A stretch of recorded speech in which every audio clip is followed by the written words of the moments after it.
Hello there, my friends. Chris Marcus here with you for the StockPulse Network today. And if you're ready to have your mind blown, then you're in the right place, because one of my favorite speakers out there today who's been doing some incredible research. Sometimes I'm stunned that the man was a doctor first and then has expanded his knowledge in so many different areas, but really shedding light on a lot of the things that are happening in the economy behind the scenes and how that's likely to all play out. So it's really exciting to have someone I've respected for quite some time, Dr. Dave Janda, on the show today.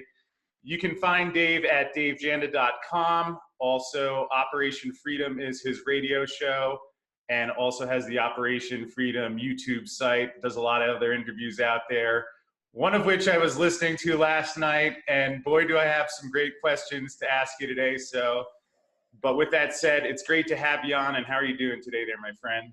I am doing great, Chris. I want to thank you for having me aboard, and I want to thank you for all that you do on your efforts in trying to educate and empower the public, and thanks for all the efforts of your entire team at StockPulse. Well, I appreciate that. We appreciate that. You've been a great role model for me, so it's exciting to have you on here and dig in. And again, I was listening to your interview on Sarah Westall, where I thought you put a lot of things into great perspective.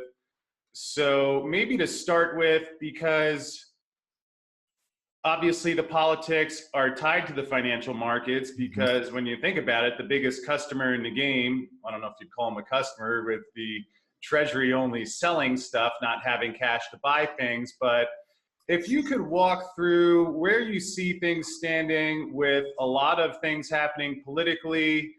I think people heard a lot about this Kavanaugh story. I had wondered if there was perhaps something different than what was being presented publicly. I think you laid that out great in that other interview. So maybe if you could start there and give an overview of where that's at. So by way of my background, just so your listeners have a bit of a foundation here. Yes, as you mentioned, I am a physician. I was an orthopedic surgeon for 32 years, recently retired. And I did a lot of work in prevention. Prevention led Ronald Reagan to ask me to come to Washington and work in healthcare policy, healthcare reform, in particular with then Surgeon General C. Everett Koop. And over the past 30 years, Chris, I did healthcare policy work at the end of the Reagan administration. I was asked to provide input into the Bush 1 administration, a bit into Clinton, a bit into Bush 2, not that any of them listened to me. Reagan, yes, focused on what was right for folks as opposed to what was right for big medicine, big insurance, big pharma. What I did find early on, Chris, is that really there was one political party, that being the Republicrats, that there was no difference between the feedback I was getting from the Bush 1 administration, Clinton administration, and Bush 2 administration. My focus has been on free market reform to empower people, put the finances back in the hands of people rather than the hands of a government bureaucrat that has no functional medical knowledge, or an insurance executive that also doesn't have any functional medical knowledge. Unfortunately, Bush 1, Bush 2, and Clinton all put their eggs in the big pharma, big insurance, big AMA, big medicine bucket, as opposed to Reagan, whose philosophy was just do what's right for people. The Obama administration obviously we were very much at odds, because my approach of empowering people is drastically different than creating a government healthcare run program that is directed from the top down.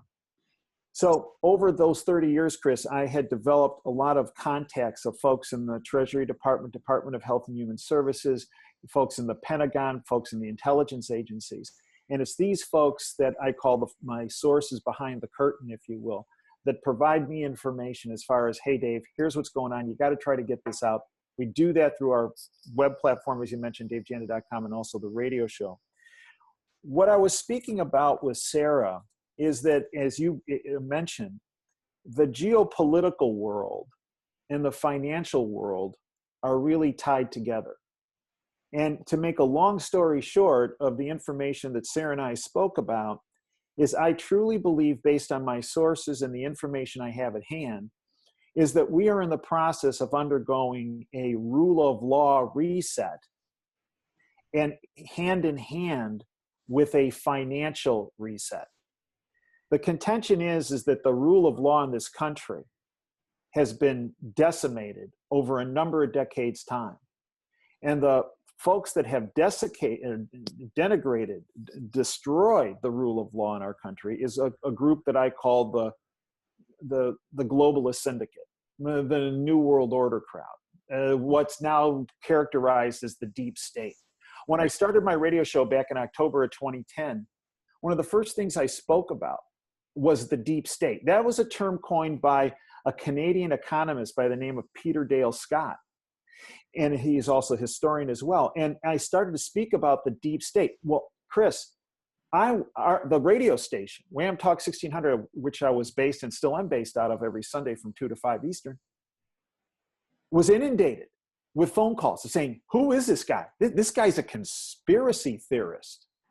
Speaking about the deep state, that there's this essentially shadow government that's running the show behind the curtain. Well, this was information I was presenting based on my, at that point, 20 years experience, 22 years experience of dealing with folks in government and what really was going on. Because one of the first things I was taught by Reagan, when you go to get involved in his administration, you would get a presentation by some of his administrative assistants, and they'd say, look, this is how the boss feels. This right-left axis is theater. It's made to divide and conquer. It's made to have everybody at everybody's throats, so people don't realize the real axis that's being worked by the powers behind the curtain, that being the deep state.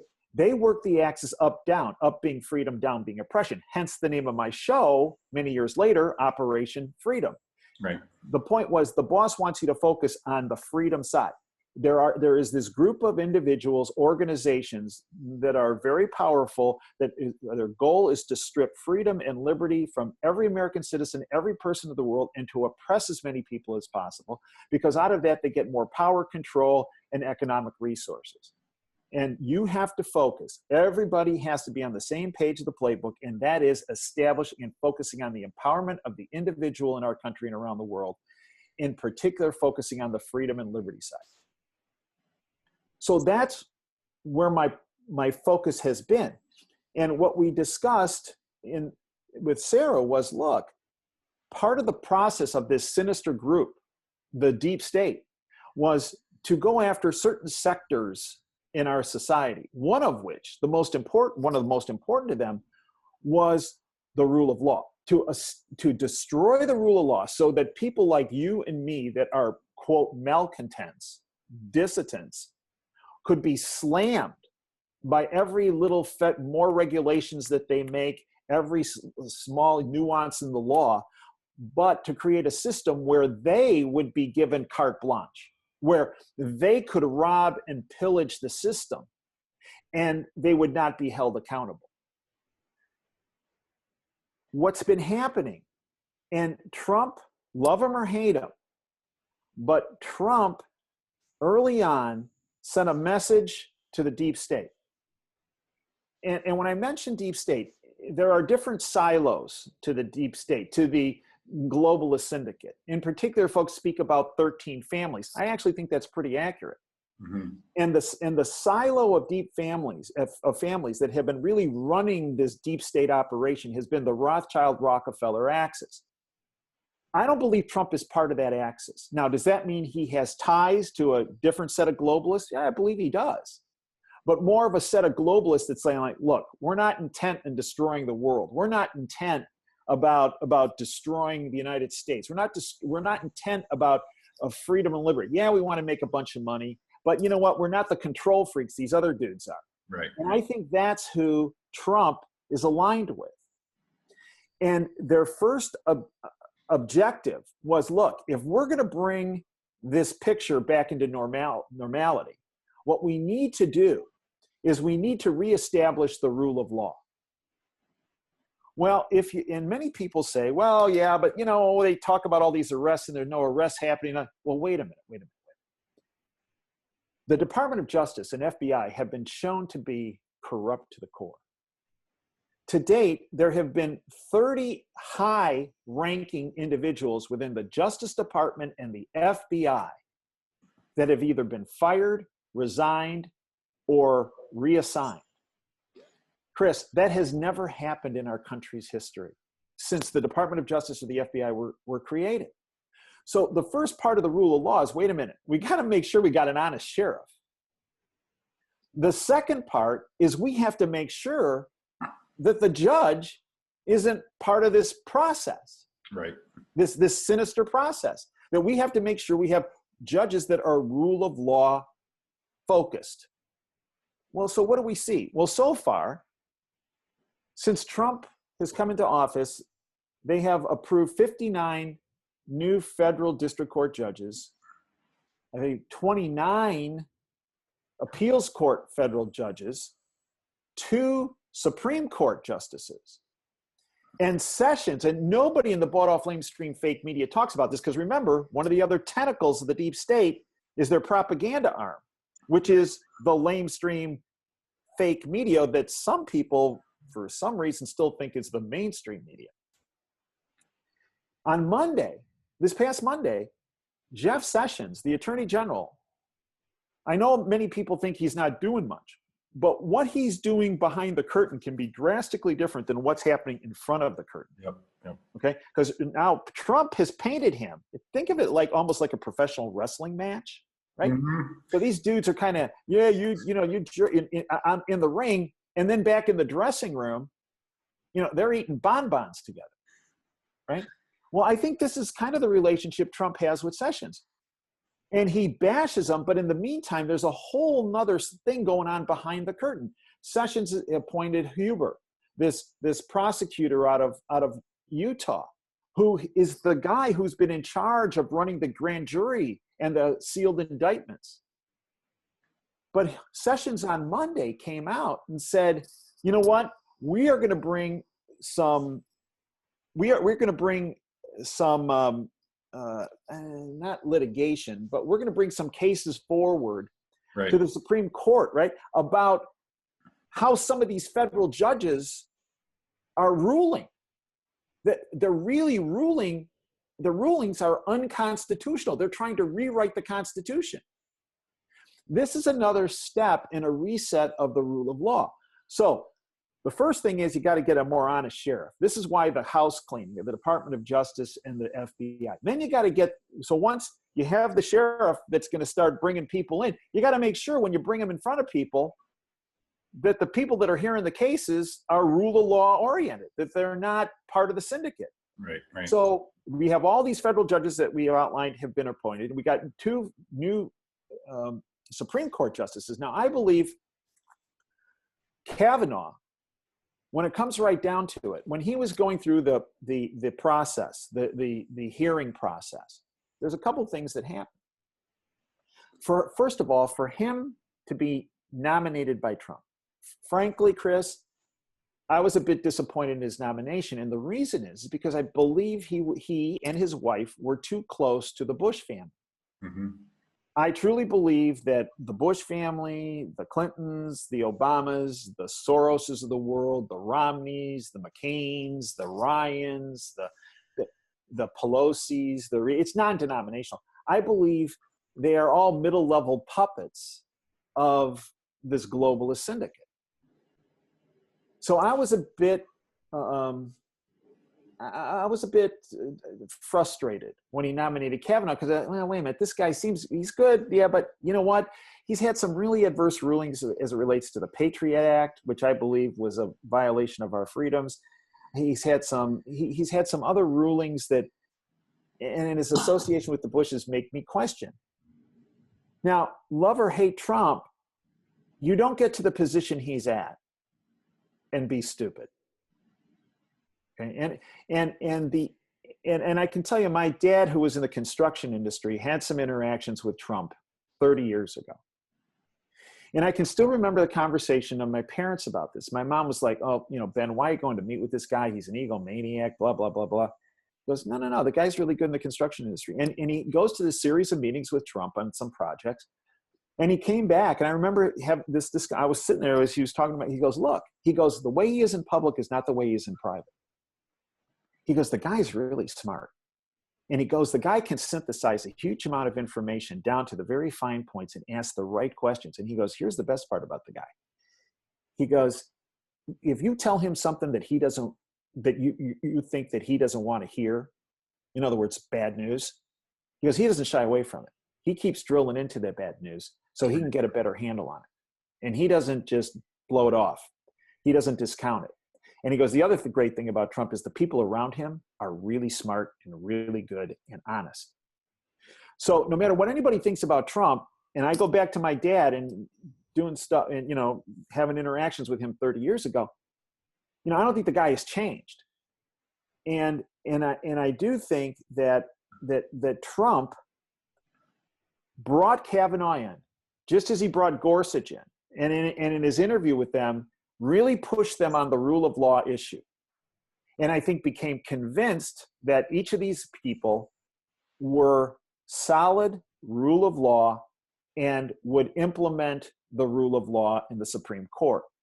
And I believe he already had a feeling with Roberts and Thomas and Alito. Now, many people say, well, wait a minute, Roberts. And I have a big problem with Roberts, okay? Because as you know, being a healthcare policy guy, Roberts is the guy who flipped at the very end to let Obamacare happen.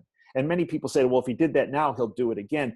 The only difference is, I believe there's been so much change. The deep state has been put on notice. The deep state is now playing defense rather than offense. I do believe Roberts was flipped in that Supreme Court decision. I do believe he was pressured. I believe he was pressured on issues related to his family based on the information I've heard. I do believe what happened is when the new big sheriff came into town, that being Trump and the military behind him who support him, I believe that people were put on notice and saying, look, you don't have to kowtow to these people. You're not owned by these people anymore. We have your back, okay? We have you protected. We have your back. And I believe Roberts could well have been one of those people. So I believe right now, and this is why they put up a fierce battle with Kavanaugh. Right now, I believe at a minimum, there's a 5-4 majority for the rule of law if any cases are brought forward. Now, what tripped the deep state and their middle-level puppets, the Feinsteins, the Bookers, the Kamala Harrises, into fits during the Kavanaugh hearing. He's going through the hearing. And at one point, there's this 5-minute interchange between Lindsey Graham and Kavanaugh. And the 5-minute interchange, Chris, was about military tribunals, their history in our country's history, the fact that they're constitutional, and the fact that they could be implemented again. Right. Now, Kavanaugh was sailing along through his confirmation hearing. And I believe there were 2 reasons for that conversation to occur. One, for Trump to see, okay, exactly, is this guy going to really pursue the rule of law? Because this is going to get pretty ugly when we start bringing these people out from the deep state and holding them accountable. And he passed that because his answers were all in the affirmative about supporting these tribunals and that they were a part of our country's history and they are constitutional. And the other was to send a message to the deep state, to trigger them. We're coming. Because what Trump wants to do and what the military behind Trump wants to do is they want to be in the deep state's heads 24/7. They want them not to sleep at night. They want them every waking hour to be mulling in their head exactly what's coming their way. It's a bit of a psyops operation on behalf of Trump putting on and the military leaders behind him. Right. So this happens, and less than 12 hours after that conversation happens with Lindsey Graham, all of a sudden we have the appearance of Christine Blasey Ford, of this other individual, of a Venti coming forward with a third individual. And I believe that was the deep state, not coming from a power standpoint, but a desperation, panic standpoint. So now we're moving ahead. So Kavanaugh's through, we have this 5-4 majority. The next domino that's going to fall is the declassification of FISA warrants, of the text between McCabe and Comey, and of the 302 forms from Bruce Orr. 302 forms being what the FBI fills out when they interview somebody.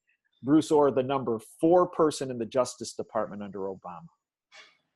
The deep state does not want any of that declassified, because if it does, it blows open the whole fake Russian hack narrative, the Right. whole fake Russian Trump collusion narrative, and could well open an entirely new avenue of the legitimate Russian Clinton collusion for the election, and throw some Obama in there as well. So the second domino that falls is going to be the declassification. And once this declassification occurs, what the deep state is so concerned about is Sessions unrecuses himself, or at least partially or fully, brings Huber to the forefront. Here's the prosecutor that's been working with us for the past year. He has thousands of these sealed indictments, some of which will not be opened, but many of which will. And by the way, we're going to pursue another track for these military tribunals. And I also, this is the rule of law reset, but at the same time, in a parallel channel, there's a reset occurring, I believe, and a positioning for the financial sector. Right. Because as these deep state players are brought down, they're not dumb, they're sinister, and when you have a rat cornered, they lash out. Mm-hmm. And Trump and the people behind Trump are knowledgeable enough to know that, look, the financial system, and Trump ran on this during the election cycle. It's a bubble. It's a fraud. The numbers are ridiculous, right? But then when he gets to be president, all of a sudden he starts talking about how great the stock market's doing and how great they. And I believe he still believes it's a fraud and it's smoke and mirrors, but he wants to utilize it for his advantage, so that as it comes down, and you're starting to see this happen now, what's he doing? He's pointing at deep state players, a tentacle of the deep state being the Federal Reserve, group of independent bankers not part of the executive, legislative, or judicial branch of our government. He's starting to point at them. He's doing that for a reason. In the last 24 hours, he's had 2 interviews with Fox Business News where he keeps reiterating the fact about the Fed being the problem, the Fed being his adversary. The Fed is, quote, too independent. Now, so when the bought-off lamestream fake media jumps on that, say the Fed's independent, he doesn't like independence, that gives Trump leeway to step forward and say they are independent. Go back to 1913 when the Fed was created. There were a group of independent bankers that took over our money supply creation. They have nothing to do with the executive, legislative, or judicial branches. Chris, all of your viewers and listeners know that. 99% of the American public does not. Right. Does not. And that in and of itself, to us, that's not a revelation. But to the public, it is, and it's a revelation because they've been mesmerized by this propaganda that has been jammed down their throat 24/7, whether it's the print lamestream media or the electronic mainstream media. So Trump realizes, I believe this, he realizes that the system is rigged to go down. And everybody says, well, he must be a globalist because, look, he has Mnuchin from Goldman Sachs by him. He had Gary Cohen from Goldman Sachs by him. Nope. Yeah, he did. But maybe he lashed himself to those people so that they were actually hostages. Okay? So if you're going to take me down, Trump, you're also going to take your boy Mnuchin down. And Mnuchin being tied to Goldman Sachs, we're going to come back and pin it right back on you. And I think this is where we're at now. And I've been concerned over many months' time that as this system comes down, what's going to happen is some event geopolitically is going to happen. So people can point the fingers at it rather than the real crux of the problem, that being the deep state, the criminal international banking syndicate, the New World Order crowd, the globalist syndicate, whatever you want to call them.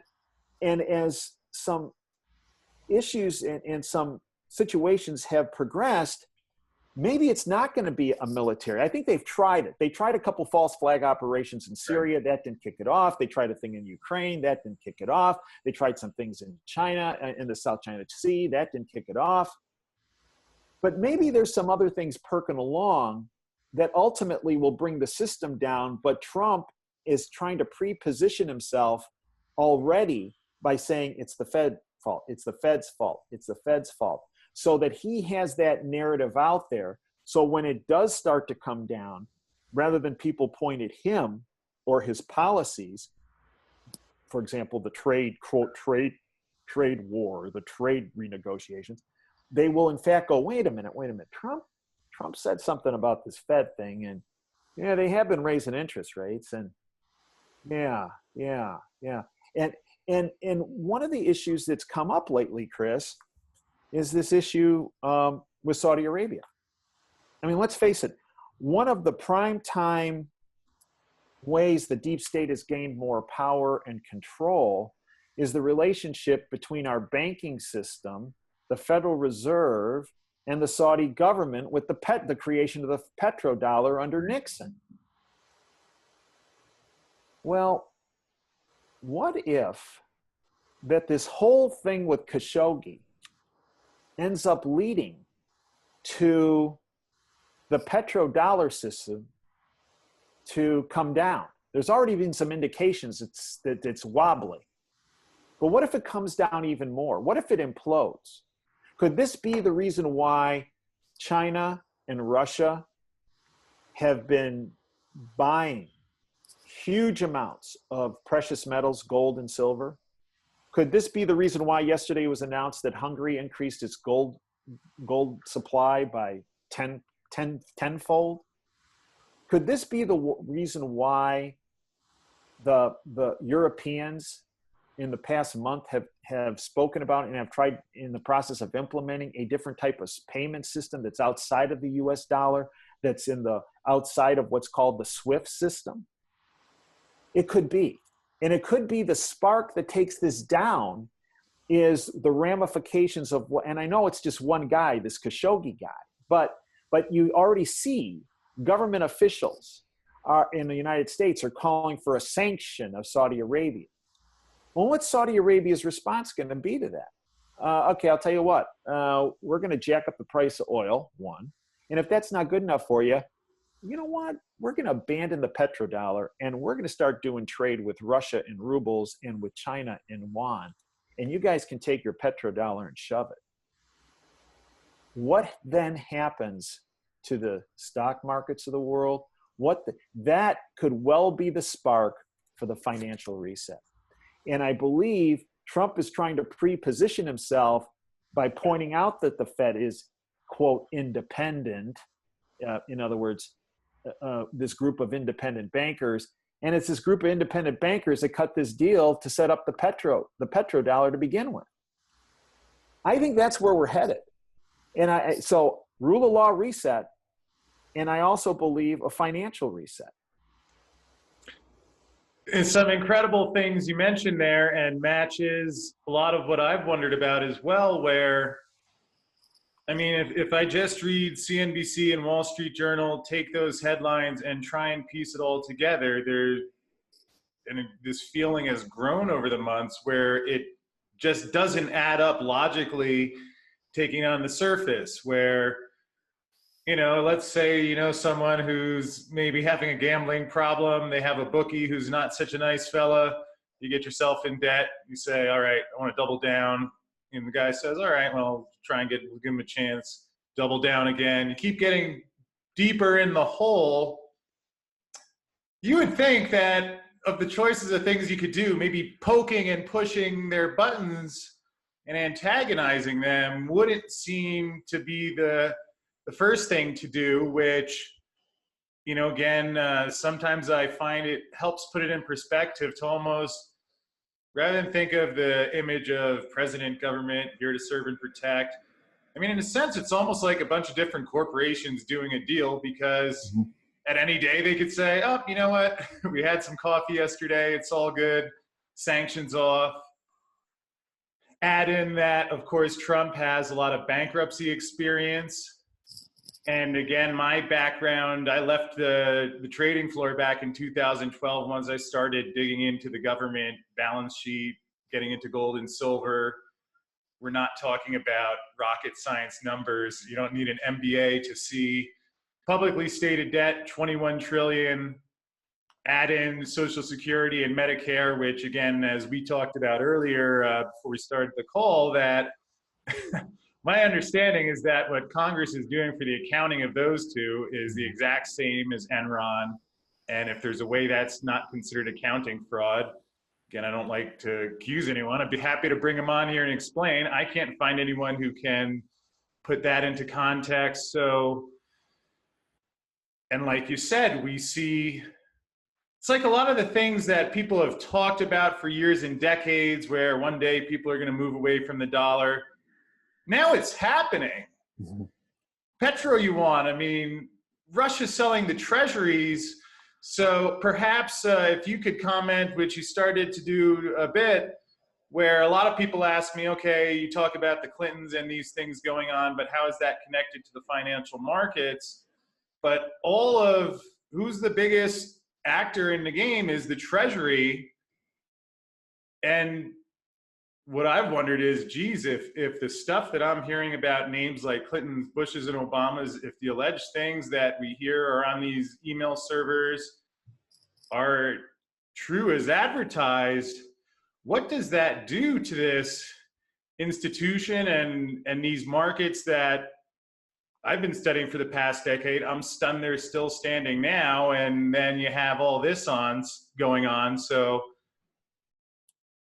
it seems like it doesn't add up. And what's your take on how that will play out? Well, the system is based on faith. Now, faith should be solid as a rock. But if you have a system that's based on criminality and fraud, faith is not a rock. It's an ice cube. And when you shine the light of truth on this ice cube of faith that I see in our country, it starts to vaporize. Mm-hmm. And as it starts to vaporize, so whether it's the truth coming out on all these middle level deep state players, or maybe it's the faith of the financial system that it comes out that, yeah, we are 21 trillion in debt, but that's just the tip of the iceberg. Because as you mentioned, Chris, when we really dig deep on the accounting, legitimate accounting on Social Security and Medicare, whoa, this has been misrepresented to you. And then we look at, we've had on our show Dr. Mark Skidmore, Catherine Austin Fitts, former Undersecretary of Health and Human Services under Bush 1. They had their teams come together, and they between 1998 and 2015, they published a report that $21 trillion is missing from just two departments, the Department of Defense and the Department of Housing and Urban Development. Now, when they pushed these departments, HUD never came back with a response. The Defense Department, initially, all of a sudden, all the data went blank. They removed it. And then they started pushing back, and all of a sudden the data came back. But they never responded to this. Here's $21 trillion that we've documented as being missing. So the full faith and credit of that Federal Reserve note that says on the top of each bill is based on faith and on the credit worthiness. And you think, okay, well, it's bad enough we're 21 trillion in debt, but now you add another 21 trillion on top of that that's missing. Right. The Defense Department, when they finally got back to Skidmore, and this was just several weeks ago, sent him a document that was, I would say, 95% redacted. Black lines everywhere. But what they said in the cover letter was, well, you know, what we've decided to do is that when it comes to these unallocated expenditures that you've identified, we're just going to say we're not going to tell you what they are because we're just going to say it's based on national security.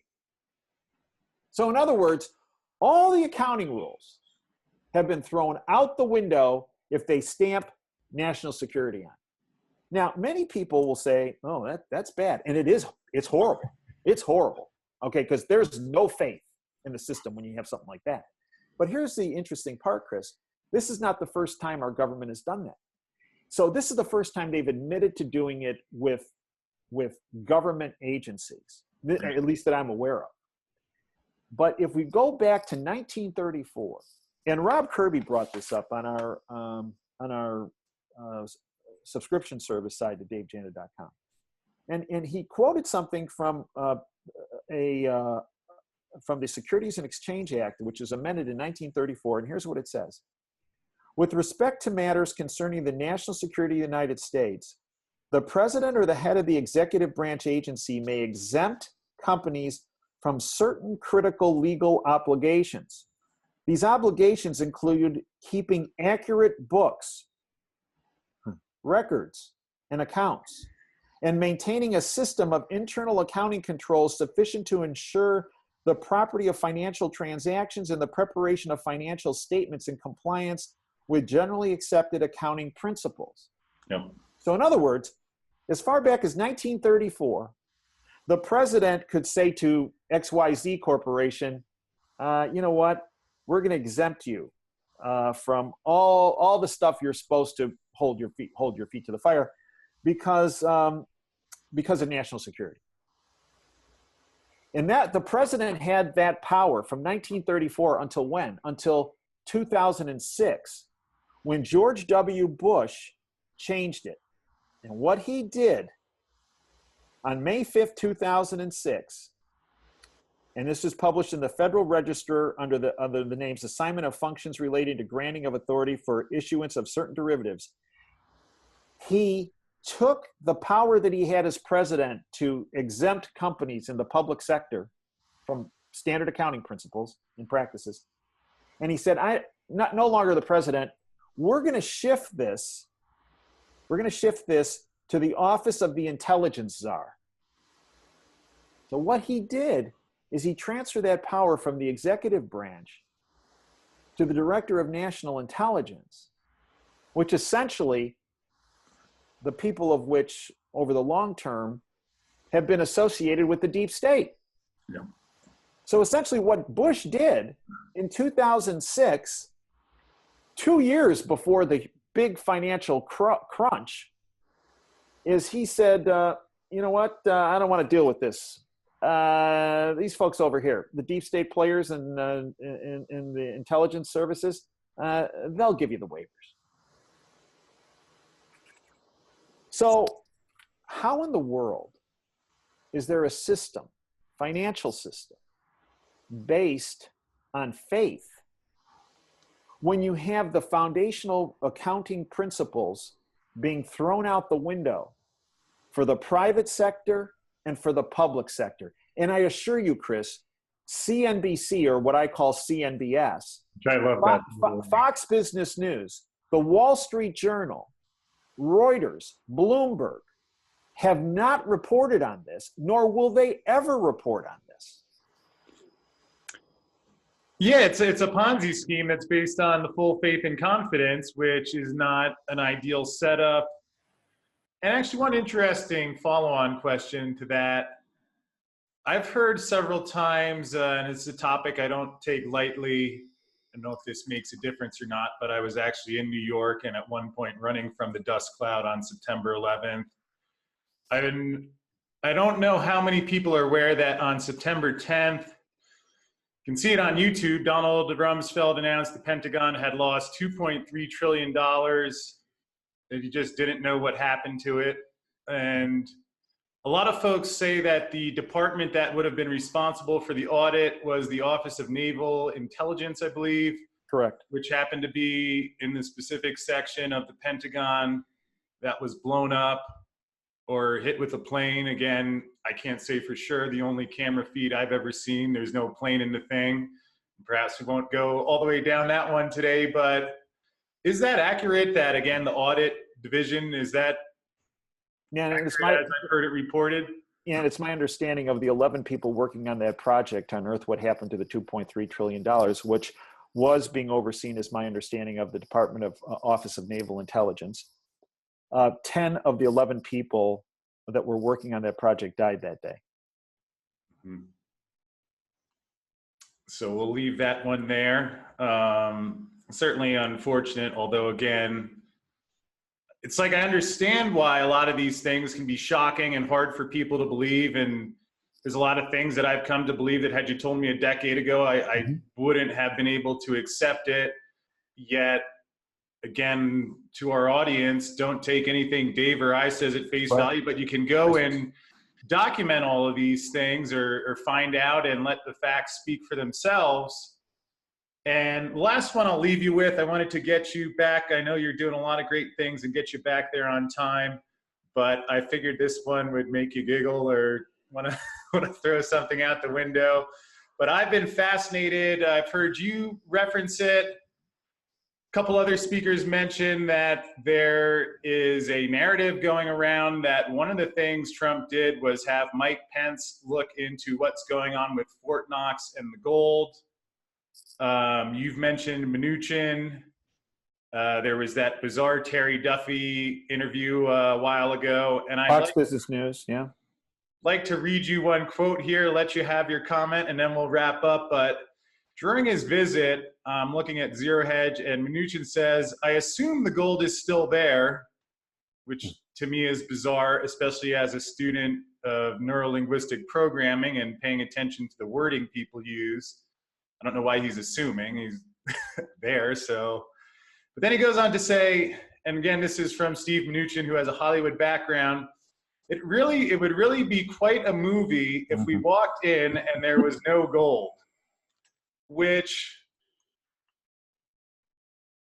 if the guy was joking, I would suggest probably a bit inappropriate given his position and the concerns people have, because we're talking about something that refuses an audit. So I'd love to hear any thoughts on that one that you might have.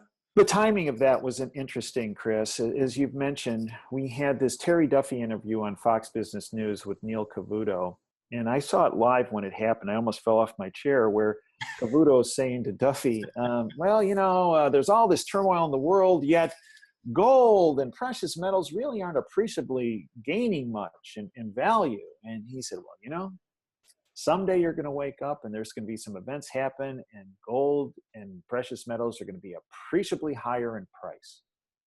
Now, I've done a lot of network media, but many years ago. And I can tell you that topics just don't come up spur of the moment. Okay, in network media, it's scripted. Okay, we're going to ask you this. What are you going to say? Okay, we're going to ask you this. What are you going to say? We're going to ask you this. What are you going to? That's how it works. That just did not come up. Right. There was a reason. Now, when that occurred, about 24 hours before that, the Wall Street Journal ran a front page article about, does the Treasury Department really have all that gold in its vaults in New York? And then, very soon after that, Mnuchin, formerly alumnus of Goldman Sachs, is going to Fort Knox and said exactly what you said. One of the things I've realized over the years is that deep state players, puppets of the deep state, sometimes speak ahead of, they kind of telegraph events, information that will be coming out in the future, so they can point back at it and say, right. Told you. See, I think that's what Duffy was doing, the chairman of the CEO of Chicago Mercantile Exchange, which I believe has been in collusion on this precious metals criminal manipulation of the prices, paper prices. And I'm not the only one who believes that. There are many people that have come on. Many people come on my show have said that. So I think that Duffy was putting his stake in the ground, that when this goes down, he can always point at that and say, no, see, I was looking out for the average guy. I told you. And I think the same thing, Mnuchin, when he said that, I think was telegraphing something down the line, and also as a means of, in a kidding fashion, but not so kidding, because the question is when he was there really an accounting done of the gold? Well, was there bar numbers noted?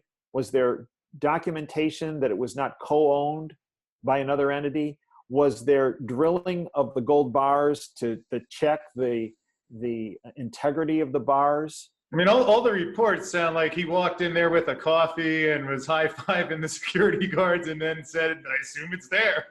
Right. Exactly, Chris. I got none of that as far as analytically, here's what we found.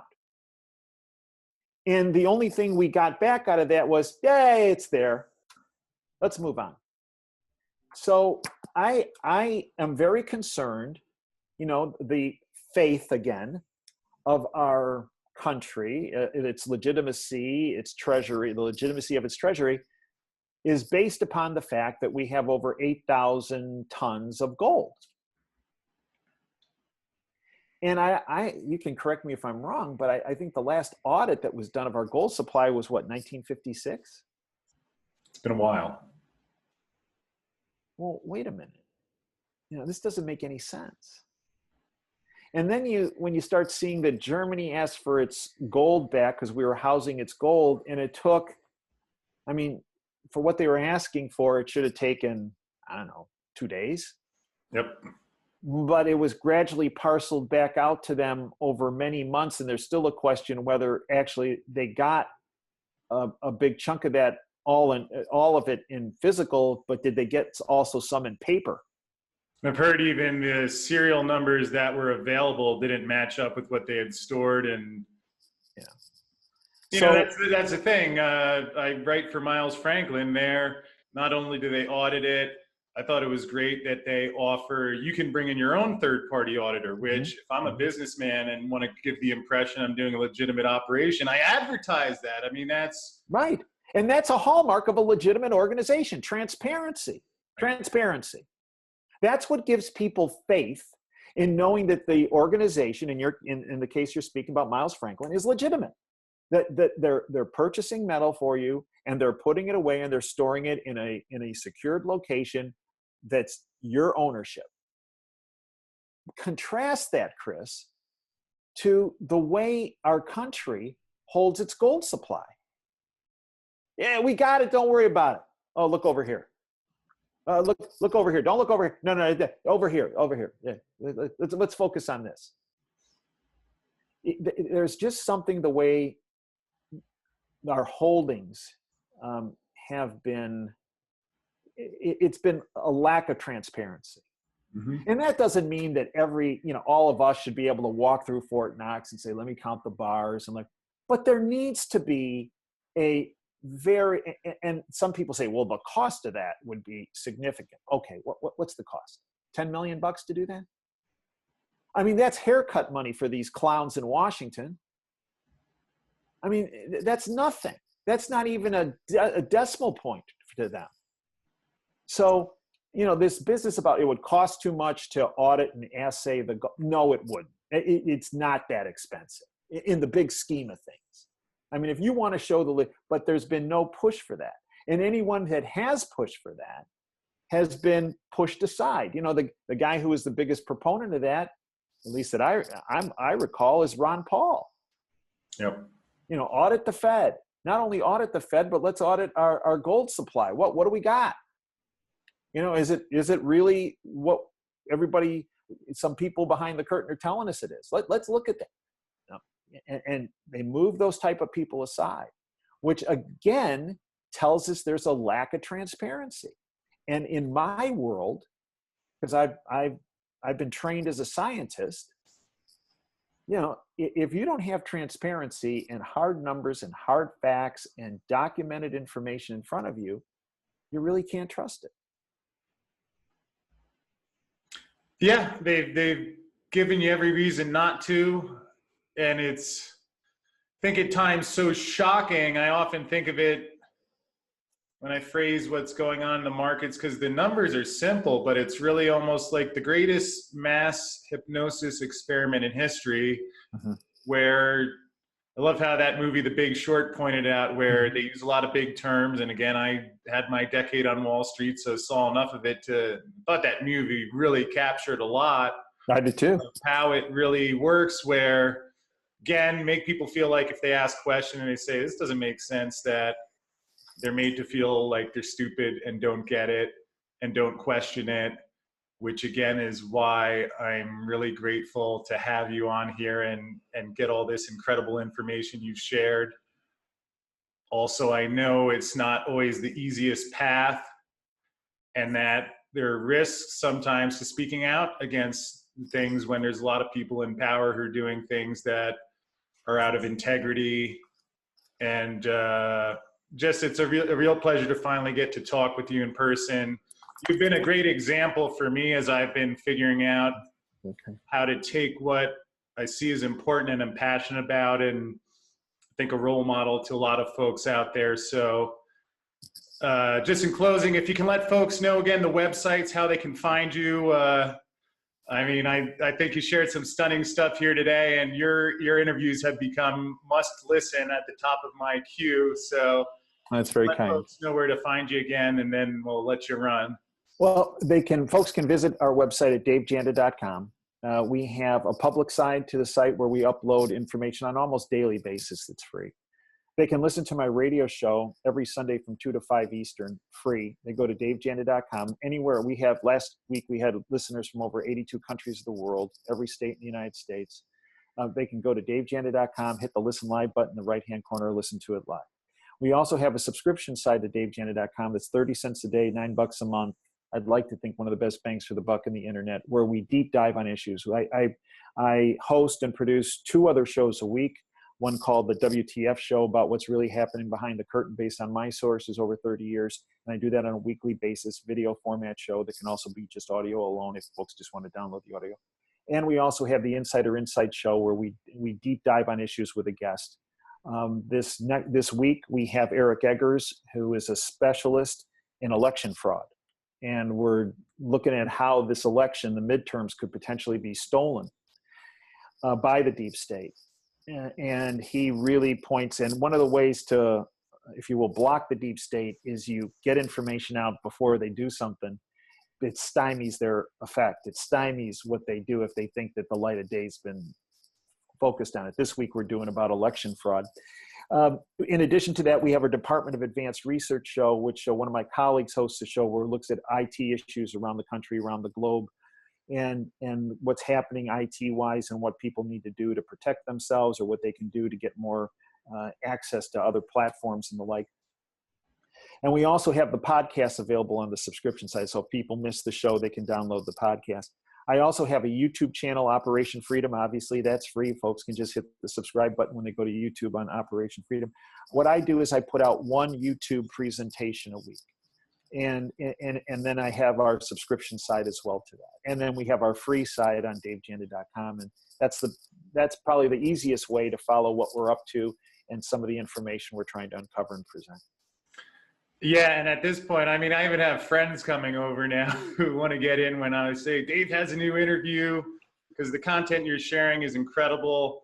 I can confirm that the $9 a month for Operation Freedom is a great investment. Almost, maybe it's even better than buying silver at $14 an ounce. I don't know about that, Chris. I think that's probably the biggest bang for the buck you got anywhere in the world that buys physical silver, but that's very kind of you. It's got to be a close second, although to the degree that, I believe we're equipped, that when we think we can handle what's thrown our way, and when we're prepared, and really education being one of the things that we always have the ability to do.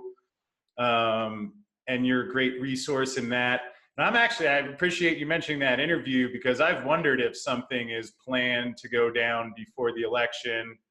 I know some folks interpret that Economist cover as an October 10th, 2018 date, which, maybe it was a coincidence, yet that was the 800-point drop day. So who knows? But I'll be looking forward to seeing that. And again, just thank you for all that you do and coming on. And folks, visit his site. Hopefully we'll have him on again soon. Dave, thank you so much. And I'll let you go, because I know you're doing some great things out there. Again, just really appreciate your time, and it's an honor and a pleasure to finally get to speak with you. Well, you too, Chris, and I appreciate all that you do and all that your colleagues do as well with StockPulse. You really provide a platform, an avenue for folks to become empowered through educating folks of what's really happening. And I thank you, because I know you put yourself on the line for doing what you do. When you put the information out in a truthful fashion, there are many players in society that are not happy about that. And I thank you for all your efforts and all your team's efforts in providing information. Well, I appreciate that, sir. Dr. Dave Janda, thank you. And we will see you again soon, my friend. Really appreciate it.